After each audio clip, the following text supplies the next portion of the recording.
नमस्कार, मेरा नाम है मनीष आजाद रेडियो वाला। आज बॉलीवुड को आज ऐसी एक क्षति हुई है कि बॉलीवुड ताउम्र तक इस बात को याद रखेगा। उन्होंने आज एक ऐसे अभिनेता, एक ऐसे डायरेक्टर, एक ऐसे एडिटर को उन्होंने खोया है जिन्होंने अपनी कड़ी मेहनत से इन्होंने नाम कमाया था। वो नाम की हम बात करते हैं जो नाम आपके काम करने के बाद आपको दिया जाता है, वो नाम जिसको कमाने में बरसों लग जाते हैं, वो नाम जिस नाम के पीछे हर इंसान चाहता है कि मुझे भी एक ऐसी उपाधि मिले। जी हां, हम बात कर रहे हैं आज उस अभिनेता की, उस एक्टर की, उस दिवंगत आत्मा की जो आज इस धरती को छोड़कर जा चुकी है।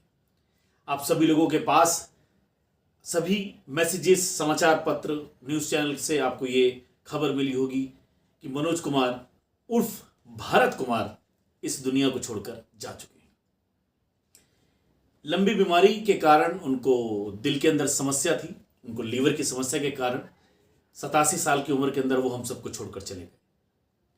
लेकिन क्या आप लोगों को शायद पता हो कि भारत कुमार का असली नाम हरिकिशन गिरी गोस्वामी उनका नाम था, और ये नाम मनोज कुमार कैसे पड़ा ये भी मैं आपको जानकारी दूंगा कि ऐसा क्या हुआ, ऐसा क्या देखा उन्होंने कि उनको लगा कि मुझे नाम चेंज कर लेना चाहिए। लेकिन अपने इस नाम के पीछे आज हर कोई, अगर बच्चा या बॉलीवुड का कोई बड़ा नाम अगर को देखो, भारत कुमार की हम बात करते हैं, नहीं मनोज कुमार, तो हाँ याद आता मनोज कुमार साहब, जिनका एक स्टाइल था वो फेस पर हाथ रखने वाला। इसके पीछे भी एक कंट्रोवर्सी थी। वो क्या कंट्रोवर्सी थी, वो क्या हुआ, उन्होंने कोर्ट तक में केस डाला था, क्या हुआ वो भी अब आपको बताऊंगा मैं। उसके लिए आपको वीडियो में हमारे साथ लगातार बने रहना पड़ेगा ताकि वो जानकारी आपको मिल सके जो जानकारी मैं इस वीडियो के माध्यम से आपको देना चाहता हूं। मनोज कुमार उर्फ भारत कुमार उर्फ असली नाम की पहचान, जिस तरह से मैंने आपको बताया, हरिकिशन गिरी गोस्वामी उनका नाम था। बॉलीवुड आप देखेंगे दिल्ली के ही वो पढ़े हुए हैं और दिल्ली के अंदर बैचलर ऑफ आर्ट्स इन्होंने किया है।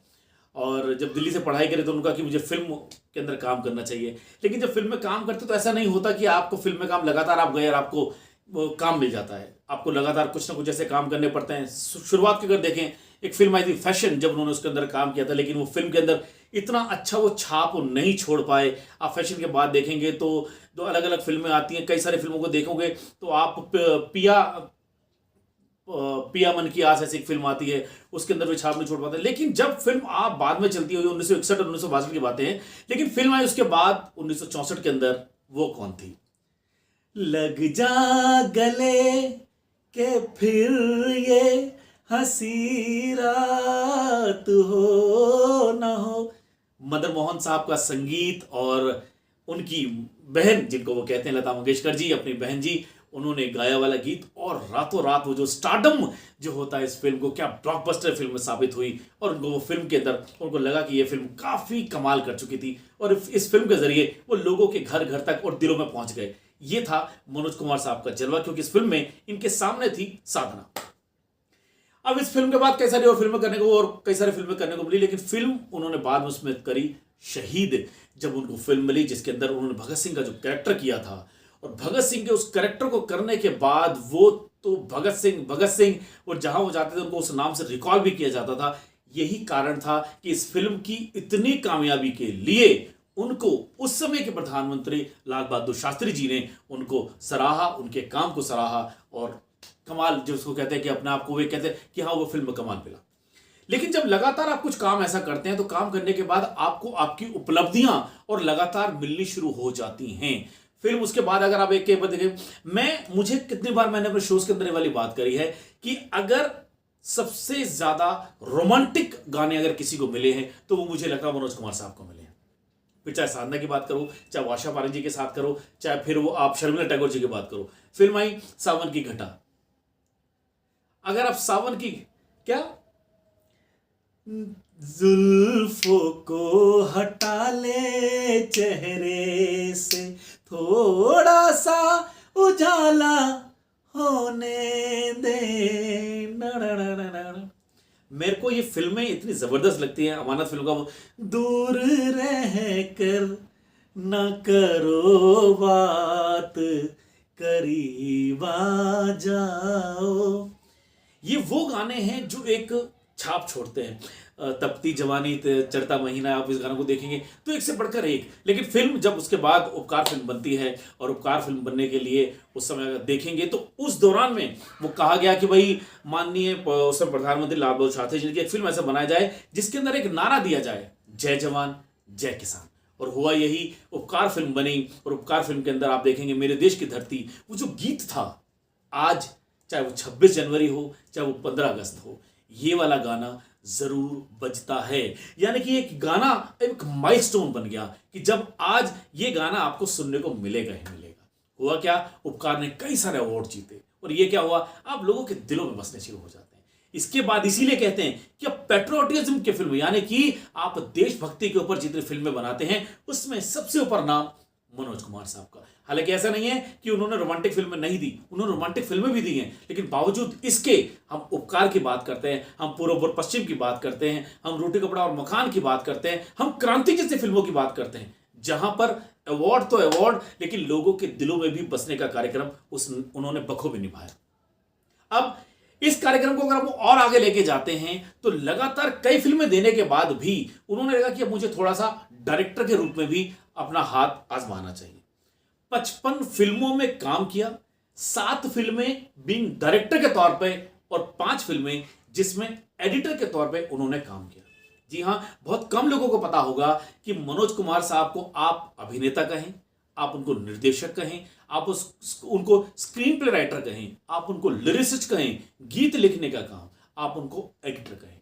शोर फिल्म अगर आप देखते हैं, एक प्यार का नगमा है, मौजों की रवानी है, जिंदगी और कुछ भी नहीं, तेरी मेरी कहानी है। सच में ये एक आम लोगों की जो कहानी है, ये यहां से कहानी बनती है कि एक प्यार का नगमा है और मौजों की रवानी है।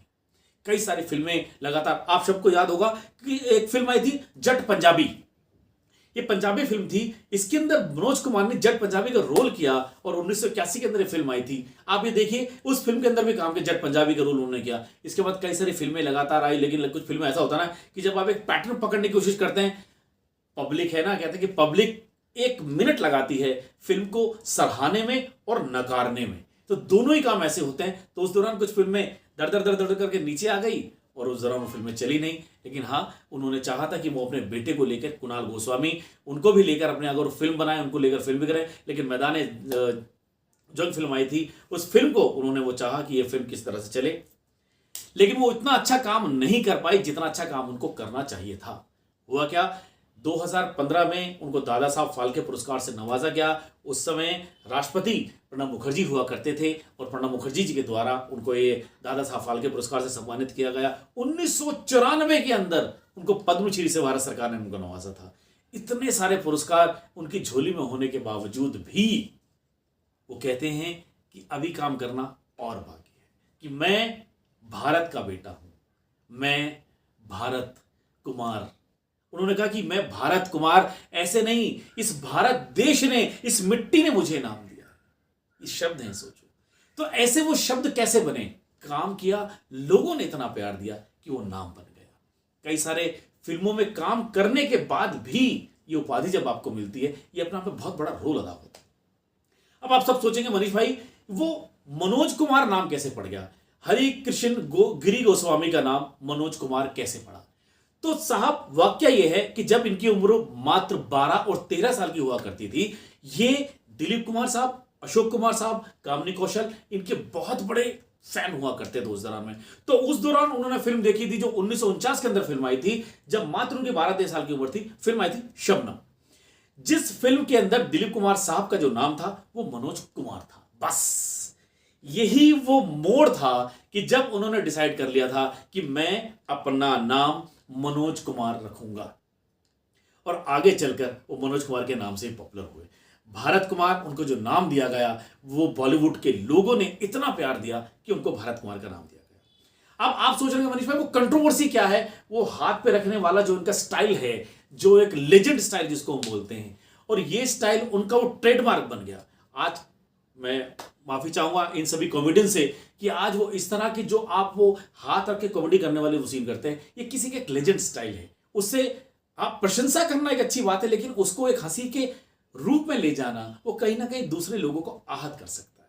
यही कारण है ये कंट्रोवर्सी भी हुई कि जब फिल्म आई ओम शांति ओम, जिसके अंदर वो शाहरुख खान आपको नजर आते हैं, वो इस फिल्म के प्रीमियर में अंदर घुसने के लिए वो मुंह पे हाथ रख के वो चले जाते हैं। इस बात को मनोज कुमार साहब ने कोर्ट के अंदर उन्होंने इसके एक कंप्लेंट वहां पे शिकायत के तौर पर उन्होंने दी गई। बाद में जो मैटर था ये कोर्ट ने इसको निपटाया और तब जाके ये शाहरुख खान के साथ जो कंट्रोवर्सी थी कि आप ऐसे हाथ कोई भी नहीं रख सकता है, तो कोर्ट ने भी कहा कि भाई आपको माफी मांगनी पड़ेगी। तो शाहरुख खान साहब ने उस समय जो कोर्ट ने भी उनको कहा कि भाई आप इनसे क्षमा मांगिए, और क्षमा मांगी। और उसके बाद भरत कुमार साहब का नाम बहुत बड़ा, उनका दिल भी बहुत बड़ा है। और फिर वो जब मैटर था, मतलब जो केस था वो सुलझ गया और फिर आने वाला जाने वाला सब कुछ ठीक हो गया। लेकिन 4 अप्रैल यानी कि 4/4/2025 कि जो आज का ये दिन है, आज की शाम, आज की रात जो निकलेगी, उनके परिवार वालों को मैं प्रभु से मैं विनती करूंगा कि उनको आप अपने चरणों में जगह देना। जिस तरह से उन्होंने बॉलीवुड के अंदर वो नाम किया है, आने वाले समय के अंदर शायद कोई दूसरा मनोज कुमार आए, लेकिन ये शायद ही है, क्योंकि जो एक बार आ गया वो नहीं आया। बहुत सारे इनके अच्छे मित्र हुए जिनके साथ उन्होंने लगातार, वो कहते हैं कि मैं, जैसे राज कपूर साहब इनके बहुत अच्छे मित्र थे, शशि कपूर साहब इनके बहुत अच्छे मित्र थे, धर्मेंद्र इनके बहुत अच्छे मित्र हुए, राजेंद्र कुमार इनके बहुत अच्छे मित्र थे, ये इनके क्लोज फ्रेंड थे। हेमा मालिनी की बहुत क्लोज फ्रेंड रही, हेमा मालिनी के साथ उन्होंने लगातार कई फिल्मों में काम भी किया। प्राण, प्रेमनाथ, इनके साथ रेगुलर इन्होंने उसके साथ काम किया लगातार। लेकिन कहते हैं ना कि जब आप काम करते हैं और किसी को पसंद करते हैं, दिलीप कुमार साहब का नाम इसमें इनके ऊपर, जो मतलब ये खुद उनके बड़े फैन थे और बड़े चाहते थे, उनको सबसे ऊपर रहा। तो मैं अपनी तरफ से एक श्रद्धांजलि के तौर पर जो मुझे जितना मुझे पता था ये मैंने आपको बताया। और कई सारे म्यूजिक डायरेक्टर, कई सारे गीतकार, कई सारे गाने वाले, कई सारे सिंगर्स जिनके साथ थे, उनकी पूरी टीम, उन सभी लोगों की तरफ से मैं आपको शत नमन करता हूं। आपने जितना काम किया है, बस ईश्वर से यही प्रार्थना, परिवार को एक शक्ति दे हमेशा आगे बढ़ने के लिए। आपका बहुत बहुत धन्यवाद। Thank you so much.